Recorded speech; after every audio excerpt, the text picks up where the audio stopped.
Hey there everybody, it's Linnea. Today I'm using the LDRS Creative Sunflower Stencil, which was released in the fall. This is traditionally a fall flower and a fall stencil, but I'm going to use it to create an Easter card today.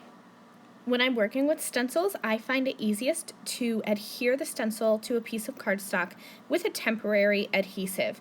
Now this stencil is what I would call a chunkier stencil. It's not really very fine detailed, so you won't have a lot of little lines shifting about, but I tend to press very hard when I ink blend, and so I move my stencils if they're only adhered with a bit of tape. So that's why I like to use a temporary spray adhesive, but you can absolutely just use masking tape or even just hold your stencil in place. I'm going to start with the leaves. I'm using some fingertip blending brushes. You can use anything that you want here. I like the fingertip blender brushes when I'm trying to do some more detailed or multicolor ink blending because it lets me get into smaller areas, but you're going to see as I ink blend, even though I'm using the fingertip brushes and I'm using multiple colors of ink, I'm not masking off every tiny little area, and so I'm going to have some overlap. That's totally okay with me.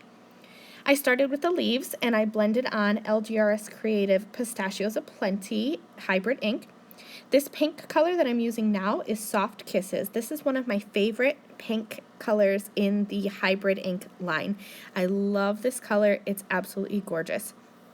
I'm just going in around the leaves and inking up the petals of all of the flowers. Again, I'm getting the majority of my ink on the flowers, but if I get some of the pink ink onto the flowers or onto the centers, that's okay. I'm going to finish up the stenciled background by using Dandelion ink, my favorite yellow, and just coloring in the center of the flowers. Again, I'm getting some of the ink onto the petals of the flowers, but that's okay because when these two inks mix, it actually makes a really pretty coral color. And so you're going to see some of the leaves have a little bit of accidental depth and dimension because they're different colored at the center of the flower than they are at the tips. So it worked out for me. I'm going to finish up this background and then remove the stencil and check that out. Look how easy that was, and it was really fast to create. You could make a whole bunch of colored backgrounds using a bunch of different colors of inks, and you'd have a whole garden of backgrounds.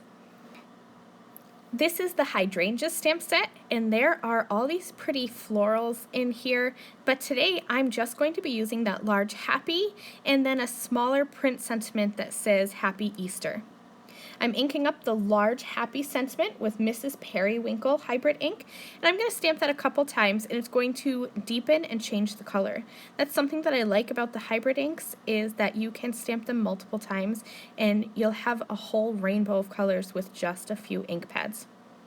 I also stamped that Happy Easter sentiment using La La Lavender ink, and I trimmed that out into a strip.